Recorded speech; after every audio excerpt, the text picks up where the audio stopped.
Welcome back to Practicing Catholic. With the U.S. Supreme Court's 2022 decision sending abortion laws back to the states, many of us had hoped our lawmakers would protect moms and babies, but they did the opposite last year, passing some of the most extreme abortion laws in the country.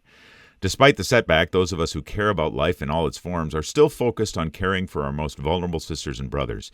As we get ready for the annual MCCL's March for Life to the state capitol, we're checking in with Minnesota citizens concerned for life. Cathy Blaeser, co-executive director of MCCL, welcome back to Practicing Catholic. Thank you so much. It's so good to be here. It's good to have you here. So the MCCL March for Life to the Minnesota Capitol is coming up. You talked about the event the last time we saw each other. Give us a refresher, though, on what you have planned. So we have an exciting event planned, and we believe we're going to have a larger than ever crowd. We've been getting calls from all over the state, people coming, people bringing buses of students and buses of chapter members down to the Capitol this year. So we will have our regular March for Life. It runs on Monday, January 22nd from noon until 1. It may go a little bit longer this year, but we're trying to keep it within that hour. People often start marching by 11:30. They come over from the Capitol, the ecumenical service at the Capitol. They'll come over from there and start marching as soon as they can. We will have this year something very special. So in 2022, there were 12,175 abortions here in Minnesota.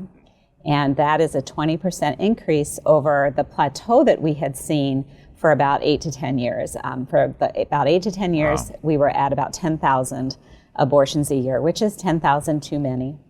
But that's where we were. And that was actually down from a high of almost 20,000 in the 80s. And in 2022, after the decision, we saw a spike of 20%, basically in the last 6 months after the decision, the Dobbs decision from the U.S. Supreme Court. And we decided this year to show Minnesota what 12,175 babies aborted looks like. And so we will be laying 12,175 fetal models on the steps of the Capitol, and our marchers will be the ones who lay them on the display frames that will be set on the steps of the Capitol. And we will be doing our best to make it as true to the Department of Health's abortion report on those numbers, so they will be proportionate to ethnicity, and there will also be just under 700 larger babies that will be laid on the state Capitol steps to show the 698 over 16-week babies that were aborted in 2022 just in Minnesota.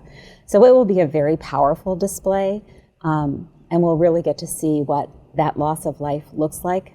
We're hoping for 12,000 people to come to the state Capitol on Monday, January 22nd, because it would be awesome. Yeah. It will be tragic to see 12,175 babies on the state Capitol, but to then look up and see 12,000 people on the grounds of the state Capitol, to really have an understanding of the lives that we lost in just 1 year in Minnesota.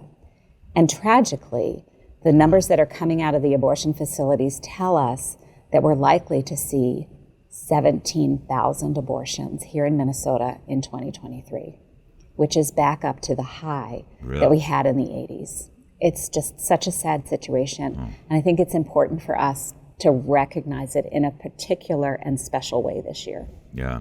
And you've never done anything like this before, right? This is the first time you've done anything like this, right, Cathy? That's very true. We've never had a display of the lives lost. I do have a really fun story to share about the fetal models.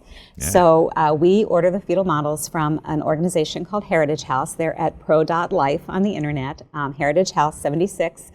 And when I called them to tell them what the number of babies that I wanted, I got through to a supervisor. Yeah, I can imagine. You can imagine. I got through to a supervisor, and she said, "What are you doing? Why do you need all these babies?" So I told her what we were doing. And she paused for a moment and she said, "We really want to help you make that happen." And so all of these fetal models are handmade. And there is a gentleman who hand makes all of these babies. And he has been working 12-hour days, 6 days a week, to make sure that we get every baby we need. So if you have a chance to pray for the gentleman Amazing. who is making these baby models and getting them to us, it is an amazing story, and it's just an amazing commitment. It highlights the commitment of pro-life people across the nation, but pro-life people in Minnesota obviously as well. They come out on January 22nd when it's so cold. They embrace that weather. They don't like it. But we know that we're there for a more important reason than, is our coat warm enough? Please wear warm coats.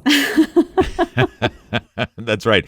Middle of January in Minnesota is never really predictable. Yeah, right. Yeah. So but like you said, it's much more important than maybe facing up to the Minnesota cold, which most people probably who are going to be marching are familiar with the Minnesota cold and prepared to make that small sacrifice for the huge sacrifice that our unborn babies are making. And we are receiving calls from across the state. It is going to be a large crowd. We will have people there who have never been to the march before. So do dress for the weather, dress extra for extra weather.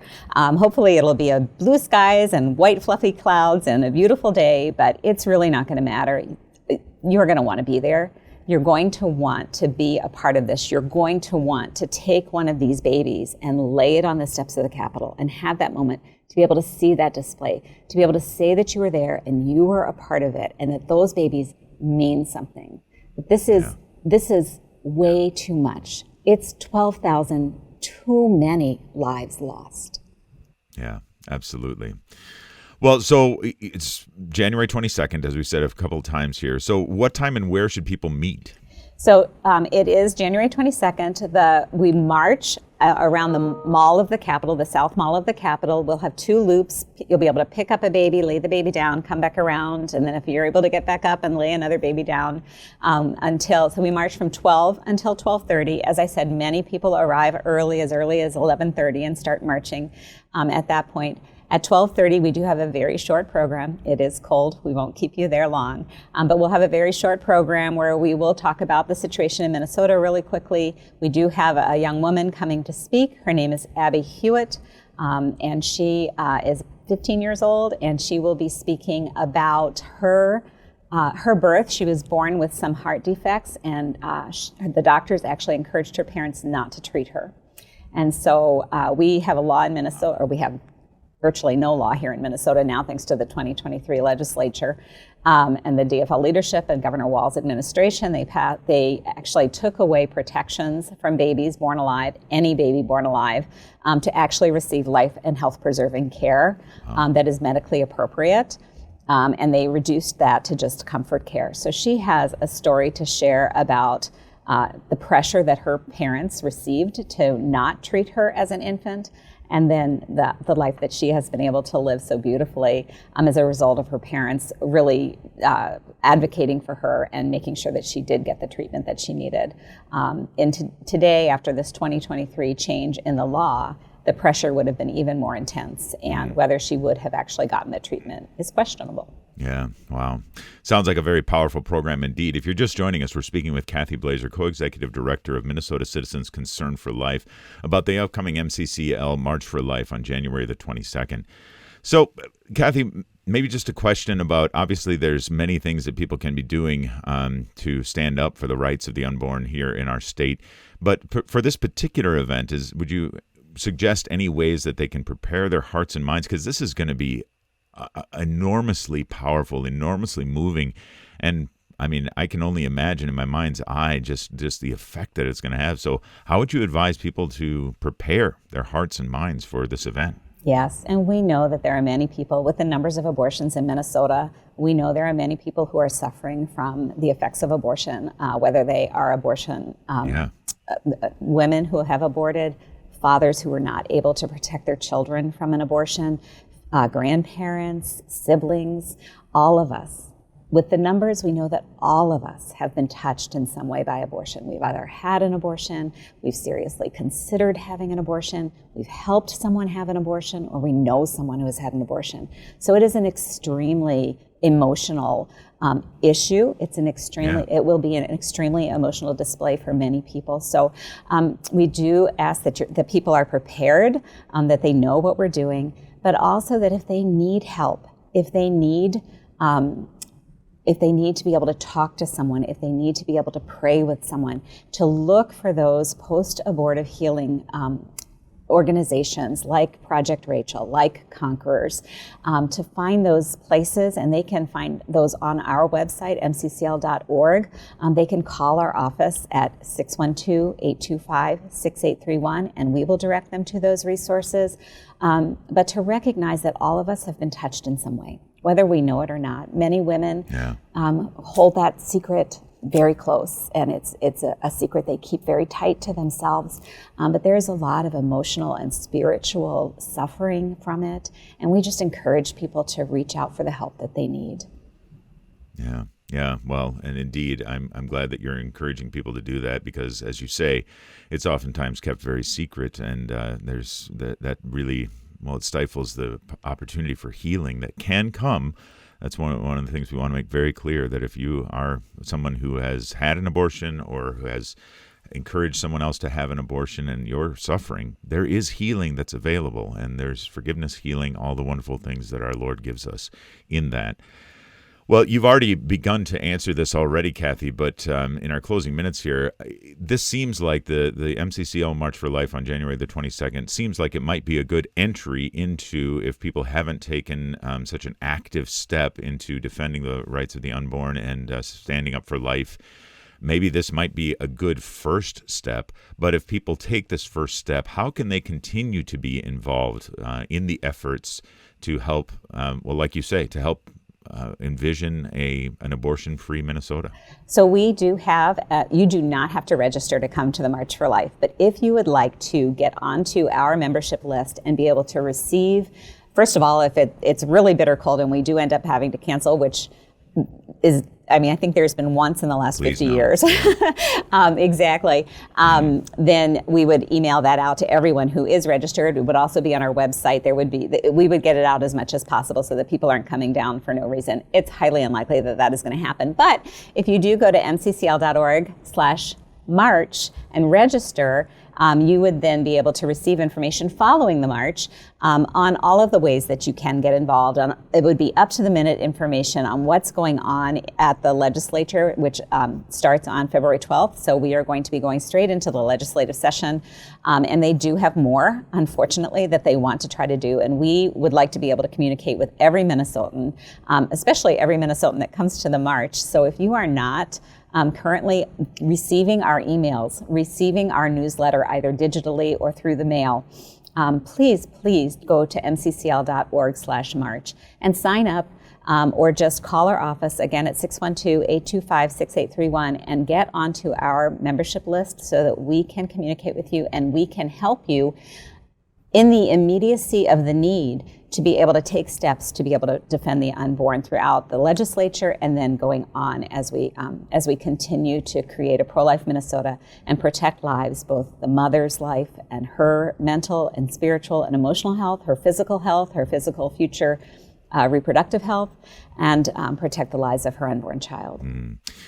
Well, and for those who are maybe physically unable to march or for other reasons not able to make the march, I'm sure that there's things that they can do as well, not least of which is to pray for an effective, well, like you said, effective weather for the March of Life, or conducive weather to the march. Although who knows, maybe Minnesotans braving a snowstorm or braving, frigid temperatures might actually make an even more powerful statement that people are willing to make this sacrifice for the lives of the unborn. We usually have thousands at the march, and it is quite the sight. And it is amazing to see the dedication of Minnesotans coming out in whatever the weather is, to stand up for the unborn, to stand with women who want to choose life and need the help to be able to do so. It is a beautiful sight, and it's a wonderful thing to be a part of. It is very inspiring. Yeah, wonderful. Well, Cathy, I really wish we had more time, because this is an important issue, obviously, but I think even in the time that we've had, you've made it abundantly clear that this is going to be a powerful day in Minnesota's continuing fight for life, and hopefully we can see some wonderful and even miraculous, may I say so, things happen as a result of the MCCL March for Life on January the 22nd. It's been a great pleasure to speak with you, Cathy, not only for this interview, but also knowing that all of the good work that you're doing there at Minnesota Citizens Concern for Life. So thank you so much for joining us on Practicing Catholic. God bless you. Thank you so much. Again, to get registered for the march and to stay up to date with MCCL's efforts for the unborn here in our state, go to mccl.org/march.